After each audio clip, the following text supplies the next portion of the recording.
Arestado ang isang individual sa Lubao, Batangas matapos isagawa isang search warrant operation ng pulisya noong Nobyembre 19 taong kasalukuyan.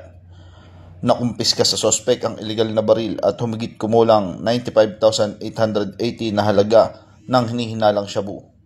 Kinilala ang sospek na si alias Nico, isang 30 taong gulang na lalaki, binata, walang trabaho at residente ng Barangay Pabrika, Lubao, Batangas. Isinagawa ang operasyon ng mga tauhan ng Lubao Municipal Police Station sa Barangay Pabrika sa pakikipag-ugnayan sa Philippine Drug Enforcement Agency.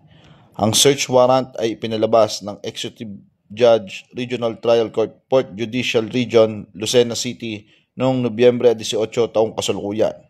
Ang operasyon ay nagresulta sa pagka-aresto kay alias Nico dahil sa paglabag sa Republic Act No. 10591 at Republic Act No. 9165. Sa kasalukuyan, nakakulong ang suspect sa custodial facility ng Lubao Municipal Police Station habang inihahanda ang mga kasong isasampa laban sa kanya.